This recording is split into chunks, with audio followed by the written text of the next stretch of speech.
গল্প অ্যানিমেশন চ্যানেলে আপনাদের স্বাগত। আমার কন্যা সন্তান পছন্দ না, আবার ন্যাকামি করে খাবার এনেছিস? বাঁচাও বাঁচাও।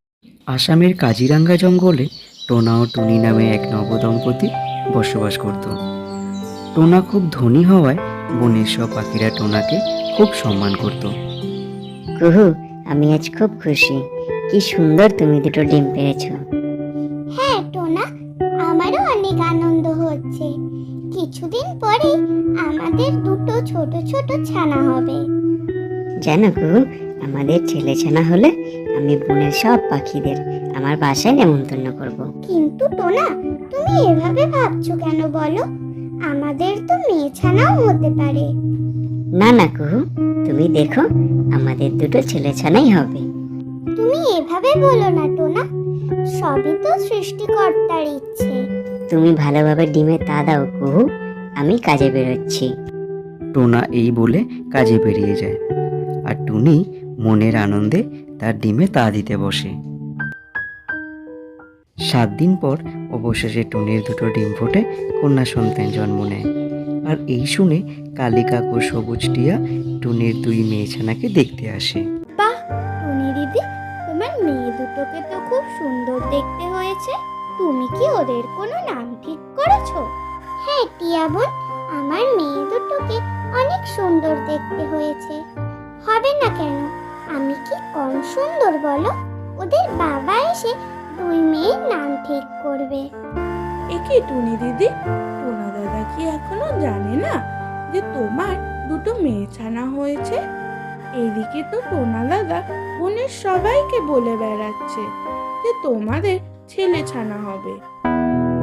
কালী কাকু সবুজ টিয়া চলে যাওয়ার পর টোনা বাসায় আসে।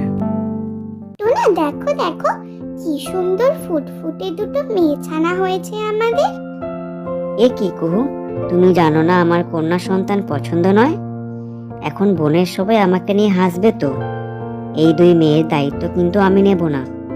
আর তোমার 2 মেয়েকে বলে দেবে ওরা যেন কখনো আমার সামনে না আসে। এই বলে টোনা ঘর থেকে বেরিয়ে যায়।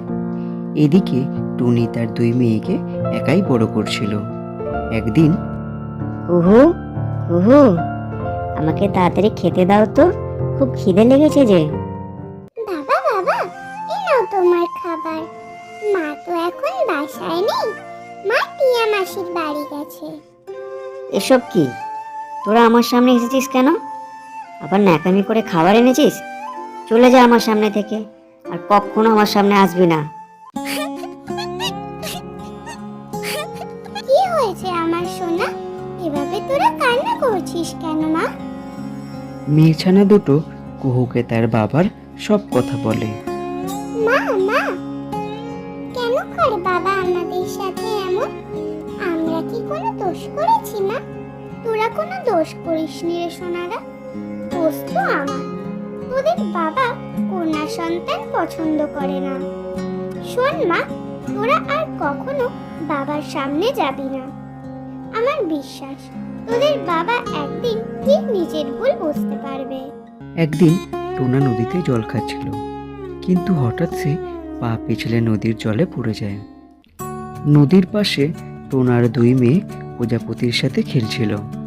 কে আছো? বাঁচাও বাঁচাও আমাকে, আমি যে নদীর জলে ডুবে যাচ্ছি।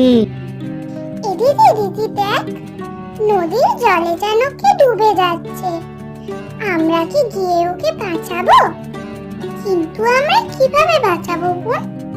আমরা তো খুব ছোট।